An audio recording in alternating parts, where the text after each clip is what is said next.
Paz do Senhor, crianças, tudo bem com vocês? Vamos dar sequência a mais uma aulinha. Olha, a gente está estudando, né, sobre a vida de Jesus, tá? Essa revista vai estar falando um pouco sobre Jesus. E a nossa lição de hoje é a lição de número 9, que tem por tema O Nosso Rei Chegou, né? O nosso Rei chegou, glória a Deus por isso. E para você que não tem a revistinha, mas quer acompanhar a nossa aulinha, se encontra lá em Marcos, né? Capítulo 11, do 1 ao 11. Lucas também tem a nossa historinha, 19, do 28 ao 44. E também a de João 12, do 1 ao 19. Amém? Então, vamos começar a nossa aulinha. E para você que tem a revista, pega ela, que a gente vai dar início. A nossa história vai falar um pouco sobre a chegada, né, do nosso rei, o nosso salvador. A tia quer fazer uma pergunta para vocês. Como que vocês imaginam um rei? Como que pensa aí para você como que deve ser esse rei? A tia imagina que um rei tem que morar num palácio. Esse rei precisa, vamos dizer, ter carruagem. O que vocês pensam? A gente vai falar sobre isso também, né? Essa chegada, e vai abordar um pouquinho sobre isso, né? O nosso rei, o rei que a gente vai falar nessa história, é um pouco diferente. E vocês vão descobrir junto com a tia por que ele é diferente. A história fala que no momento da Páscoa, né, o pessoal, os judeus, iam todos, até os que não moravam lá em Jerusalém, iam para lá para comemorar essas festividades. E tinha gente de toda a região. Quando chegava o momento de comemorar a Páscoa, eles iam todos para lá. Em um determinado momento dessa festividade, a cidade lotada, cheia de gente, que tinha vindo de outras cidades, né? E as ruas eram muito estreitas. Então, não cabia muita gente, mas tinha muita gente, né, para comemorar. E Jesus e seus discípulos, o nosso rei, o nosso salvador, ele resolveu ir para Jerusalém para comemorar. E Jesus pediu para os discípulos irem até a cidade vizinha para pegar um jumentinho. E vamos pensar aí, esse rei, a tia falou no início da aula que teria carruagem e tudo mais. E a diferença do nosso rei já começa, a gente já percebe por aí. Ele pediu para os discípulos irem à cidade vizinha, né, próximo ao Monte das Oliveiras, para pegar esse, vamos dizer, transporte. E qual que foi esse transporte que Jesus escolheu? O transporte não poderia ninguém ter sido, vamos dizer assim, usar esse transporte. Esse transporte nunca foi usado por ninguém. Vocês estão conseguindo captar isso? Já sabe o que a tia está falando? Qual que era esse transporte, né? Que Jesus ia chegar em Jerusalém? O transporte de Jesus foi... Quem sabe o que é isso? Fala pra tia aí. Esse transporte foi um jumentinho, isso mesmo, o mais simples. Ele estava amarradinho lá e os discípulos obedeceram, foram até essa cidade vizinha e escolheram o jumentinho que estava amarradinho lá. E falou, né? Porque Jesus tinha falado que se alguém perguntasse, era para dizer que era para ele usar. E os donos, quando souberam que era para Jesus, para o Salvador, eles imediatamente liberaram o jumentinho. E esse jumentinho, Jesus chegou em cima dele. Os discípulos colocaram uma manta e Jesus foi e sentou em cima desse humilde, né, jumentinho. E chegou na cidade de Jerusalém. E o povo que sabia, que estava aguardando por esse Salvador, ficaram sabendo e todos se alegraram, foram para ver. E mais uma coisa, o profeta Zacarias, ele tinha falado já que o Salvador, o que viria salvar a humanidade, não viria num cavalo muito bonito, mas ele viria com coisas simples. E foi isso, né? Viria com um jumentinho, e foi isso que aconteceu. Jesus veio montado num jumentinho, e todos aqueles que estavam aguardando o rei, o Salvador, se alegrou muito. Muitos deles estenderam os seus mantos para Jesus passar por cima. Outros pegaram galhos, né, galhos assim de árvores para saudar a chegada desse rei. Deus é maravilhoso, Ele cumpre tudo o que faz. Jesus chegou com humildade, mas Ele operou grandes coisas, Ele fez milagres, Ele fez coisas acontecerem. E assim, Ele surpreendeu a muitos, porque muitos esperavam grandes coisas, mas Deus, Ele vê o nosso coração, Ele conhece tudo isso. E foi isso que Jesus fez. Ele chegou com simplicidade, mas conquistando todos com a sua simplicidade, com o seu amor. Porque o que conta mais é o amor, o carinho. E isso Jesus fez. Ele demonstrou todo o seu amor, seu carinho a todo mundo que passou e o conheceu. Amém, crianças? Que vocês tenham isso em mente. Jesus ama a todos. Ele não escolhe, porque você é rico ou não. Ele escolhe pelo seu coração. E se você decidir servir a Ele, segui-lo, Ele está de braços abertos te esperando. Amém? Fiquem todos com a paz do Senhor Jesus e até a próxima aulinha. Beijinho no coração. A paz do Senhor a todos, sejam bem-vindos a mais um resumo da nossa revista Adolescer Mais. E nesse trimestre estamos estudando sobre as doutrinas bíblicas. A lição de hoje é a lição de número 9, que tem por título O Deus Espírito Santo. O objetivo da nossa lição de hoje é conhecer a natureza do Espírito Santo, o Consolador. Na aula passada, nós estudamos sobre a ressurreição de Cristo. E ao ressurgir, Jesus ele não apenas renovou as esperanças dos discípulos, mas também lhes assegurou que todas as suas promessas seriam cumpridas. E na nossa lição de hoje, nós vamos ver o cumprimento de uma das suas grandes promessas, se não uma das principais feitas à Igreja de Cristo. Depois da sua ressurreição, Jesus ele passou ali 40 dias com os seus discípulos, antes de subir ao céu. Mas antes de subir, ele fez uma promessa que está na nossa mensagem valiosa de hoje, que se encontra em João, capítulo 14, versículo 16 e 17, a parte A, que diz assim: Eu rogarei ao Pai, e Ele vos dará outro Consolador, para que fique convosco para sempre, o Espírito da Verdade. O Senhor sabia que após a sua partida, o homem se sentiria só.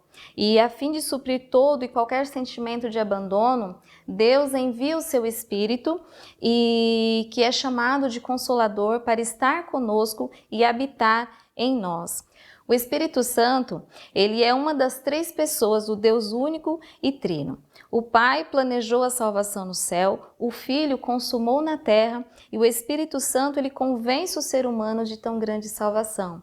E os seus atributos revelam a sua natureza divina. Como nós aprendemos em aulas passadas, os atributos significam as qualidades, as características. Em Atos capítulo 1, versículo 8, diz que o Espírito Santo revela a sua onipotência. Em 1 Coríntios capítulo 2, versículo 10, ele é onisciente.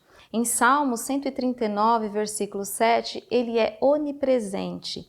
Em 2 Coríntios, capítulo 3, versículo 17, ele é o Senhor. Em João, capítulo 14, versículo 26, diz: Mas aquele Consolador, o Espírito Santo, que o Pai enviará em meu nome, esse vos ensinará todas as coisas e vos fará lembrar de tudo quanto tenho vos dito. Então, aqui o Espírito Santo, ele nos ensina. Em Romanos capítulo 5, versículo 5, diz que Deus ele revela o seu amor pelo seu Espírito Santo que habita em nós. Em Romanos capítulo 8, versículo 26, diz que ele é intercessor. Então, o Espírito Santo é, portanto, a presença de Deus em seus filhos. Ele fala ao coração dos seus filhos sobre as verdades de Jesus Cristo e age em nós como uma bússola, nos dando direção segundo a vontade de Deus. No Antigo Testamento, nós vemos o Espírito Santo atuar de forma visível e ele atuava de maneira específica, capacitando homens e mulheres conforme a necessidade que o povo tinha em determinados momentos. Mas um ponto interessante da nossa lição vai dizer que o Espírito Santo ele faz morada na vida daqueles que obedecem a Deus, a vontade de Deus, mas que ele também se retira daqueles que rejeitam a vontade de Deus, daqueles que rejeitam a presença do Espírito Santo em sua vida. E a nossa lição ela nos dá o exemplo do rei Saul, que quando ele ainda, na época em que ele ainda era obediente a Deus, ele foi ungido por rei e ali o Espírito Santo se apoderou dele e até profetizou juntamente com alguns profetas. Ele se tornou um outro homem, mas a partir do momento que ele se deixou levar pelas suas próprias ações, pelas suas próprias vontades e desobedeceu uma ordem de Deus, em 1 Samuel 16,14 vai dizer que o Espírito Santo de Deus se retirou da vida do rei Saul. A ação do Espírito Santo no Novo Testamento, ela havia já sido profetizada pelo profeta Joel, sobre o derramar do Espírito Santo que incluiria todos os servos de Deus sem distinção. E essa promessa ela se cumpre em Atos capítulo 2, no dia de Pentecostes, ou seja, 50 dias após a Páscoa. 40 dias o Senhor Jesus ele passou com seus discípulos, fez a promessa, 10 dias depois ele realiza a promessa enviando o Espírito Santo sobre a vida dos cristãos. Nós recebemos o Espírito Santo no momento da nossa conversão e em seguida ele vai promovendo em nós uma transformação diária em todo o nosso ser, no nosso agir, no nosso pensar, no nosso falar. Então, para concluir a nossa aula de hoje, permita que essa presença maravilhosa do Espírito Santo ela venha invadir o seu ser. Ser morada do Espírito Santo é ter o privilégio de desfrutar do grande amor de Deus sobre as nossas vidas. Essa foi a nossa aula de hoje. Que Deus abençoe a todos em nome de Jesus.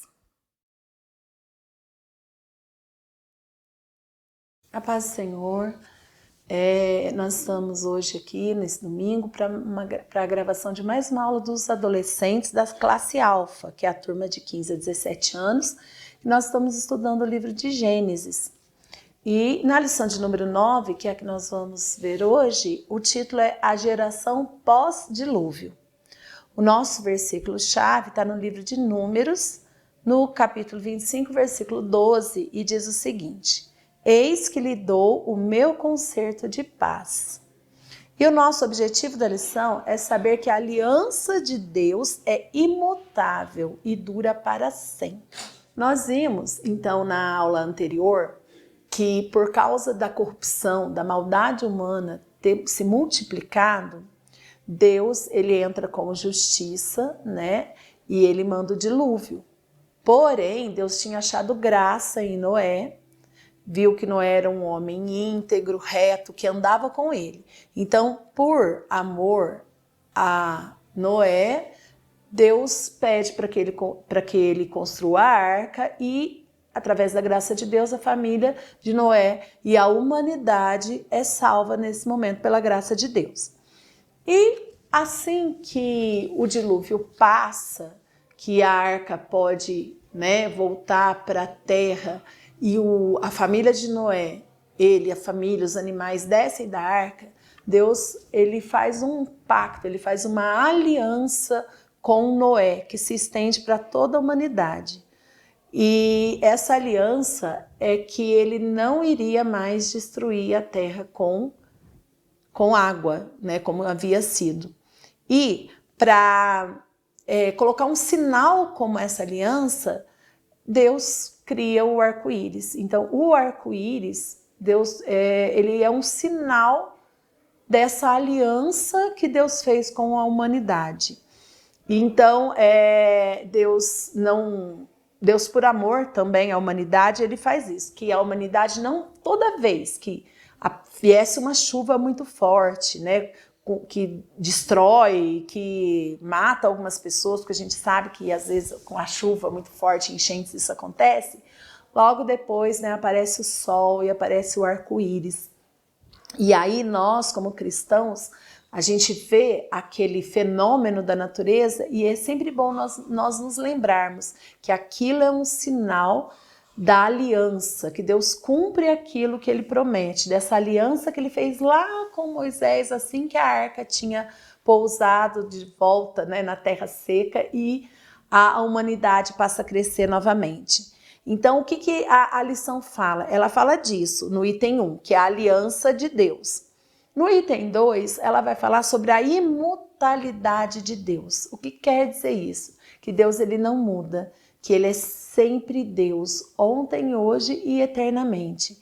E que essa aliança que ele fez com Noé, ela se mostra até os dias de hoje. O que ele falou ontem não muda hoje, não importa que as pessoas mudem, que os tempos mudem, que Deus fez um concerto com a humanidade. E nesse concerto, além dele prometer não destruir mais, Deus também, ele fala que a terra, enquanto durar, ela vai seguir o seu ciclo, né? Primavera, verão, outono, que as árvores vão cair as suas folhas, que elas vão, né, florir na primavera, que elas vão dar os seus frutos. Então, esse ciclo que nós vemos, né, dia após dia, ano após ano, esse ciclo ele continua.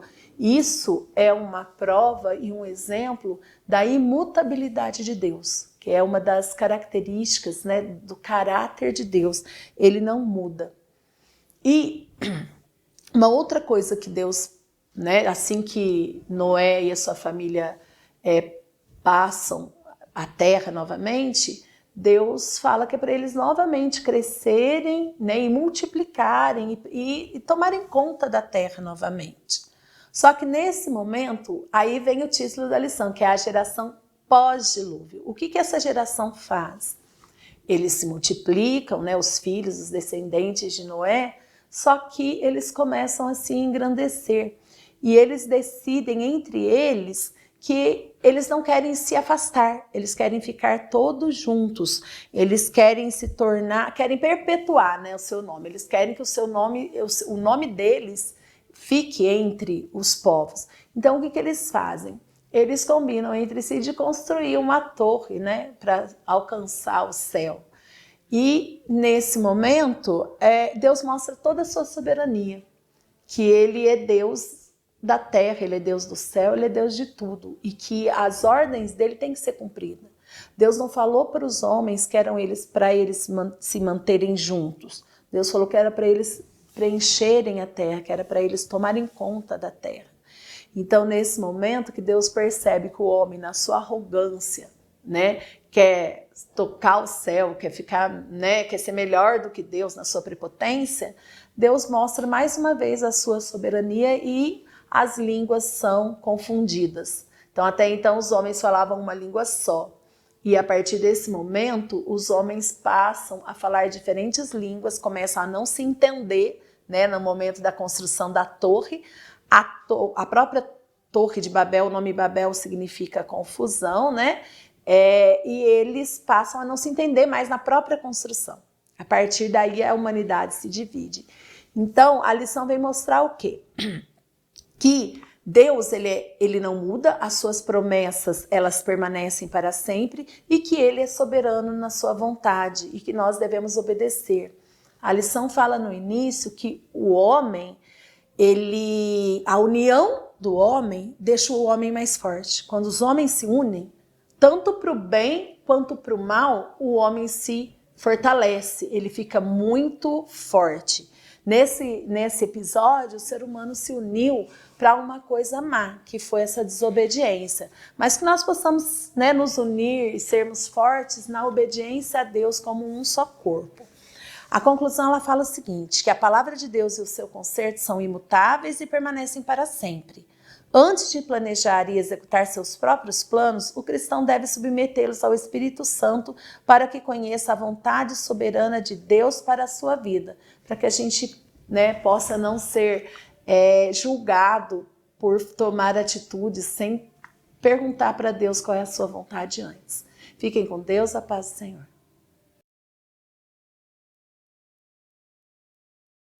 A paz do Senhor, irmãos, a paz do Senhor, irmãs. Graças a Deus estamos aqui, mais uma vez, para a gente estar meditando um pouquinho na palavra de Deus, na qual a gente vai estar estudando e falando, sobre os dons de Cristo para a unidade do corpo igreja, o corpo que somos nós, E neste momento, nesta lição, nós vamos estar falando sobre os dons. Esses dons no qual Paulo tem trabalhado com a igreja. E está escrito para nossa meditação em Efésios 4, 7, 8, 12 a 14. Vou ler o 7 que diz assim: mas graça foi dada a cada um de nós, segundo a medida do dom de Cristo. E também o 11, que está assim: e ele mesmo deu uns para apóstolos, e outros para profetas, e outros para evangelistas, e outros para pastores e doutores. Efésios 4, 11. Aqui nós estamos falando sobre os dons que Cristo deu para a igreja, para nós. E Paulo fala que ele deu, antes mesmo dele subir, ele deixou claro para nós, e está escrito para que a gente possa estar meditando sobre os dons. Nós temos dons físicos, carnais, e temos dons espirituais, no qual Cristo nos deu. E nesta lição nós vamos estar aprendendo que cada pessoa, ao nascer, ele recebe pelo menos 2 dons. Um dom físico, natural, e um dom espiritual. Pelo menos 2 nós temos recebido. Deus não coloca ninguém no mundo de qualquer forma. Ele deixa meios para a sobrevivência. E aqui nós vemos nesta lição que os dons é concedido pela graça de Deus na nossa vida. E para que isso serve? Para a unidade da igreja, a unidade do povo de Deus. Eu tenho um dom que complementa o seu dom complementa o dom de outra pessoa, e assim nós vamos estar unidos fazendo algo para Cristo. Isso tudo faz, então, formar uma unidade.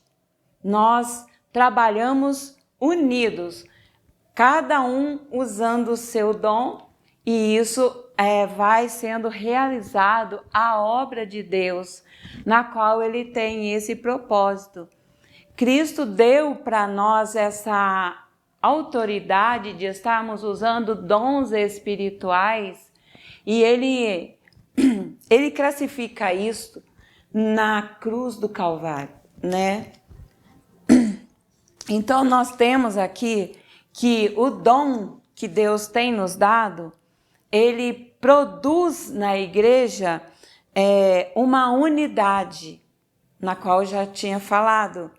E para uns, Deus dá o dom de ser pastor, outros para ser evangelista, outros para ser missionários, outros para trabalhar de alguma outra forma, dentro da proclamação do evangelho. E aquilo vai, cada um fazendo a sua parte, isso vai então acrescentando a igreja de Cristo. Paulo explica também que os dons, que Deus tem dado para cada um de nós, ele nos dá como uma dádiva. Não é porque eu mereço mais e o outro merece menos. Não, ele dá conforme é a pessoa. E ele vai dando dons. Isso é importante a gente saber, que nem eu tenho que ficar imitando o dom de outra pessoa e nem a outra pessoa imitando o dom que eu tenho. Porque apesar de termos vários evangelistas, mas nenhum faz a mesma coisa que o outro. Os dons aparentemente são os mesmos, mas são diferentes no modo da execução. É nisso que nós vamos estar meditando, sobre os dons que Deus tem dado para a igreja, no qual Paulo fala para o povo ali de Éfeso. Aquele povo que Paulo amou de uma forma especial, que eles tinham muito amor. E Paulo então aproveitou para deixar essa riqueza para eles e também para nós, né? Isso foi escrito para o nosso conhecimento.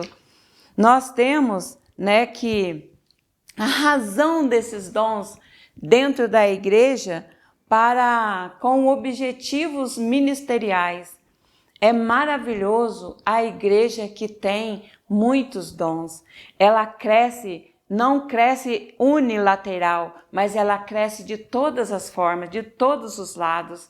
Não é só de um lado, porque tem vários dons e esses dons fazem com que essa igreja cresça de uma forma sem defeito, de uma forma viçosa na presença de Deus. Esta é a lição que nós vamos estar falando sobre a maturidade espiritual desses dons que Deus tem nos dado. E é isso que nós passamos a meditar. Que Deus possa estar abençoando a sua vida, né? Os seus caminhos, os seus dons, tanto material, natural, físicos e espiritual, mas que o Senhor possa estar te dando assim uma vitalidade nos seus dons. E para finalizar, né, nós estamos chegando no final do ano de 2021, no qual nós estamos assim há um tempo atípico. E você que está aí, né, acompanhando, quiser dar um feedback, um retorno para nós, manda alguma coisa para nós. Se você aceitou Jesus, o que você achou das nossas lições, o que tem acrescentado na sua vida, retorna para nós, né? Porque nós estamos já quase 2 anos juntos. Mande para nós, é isso. Fique com Deus, fique na paz e que Deus abençoe cada um. Tchau!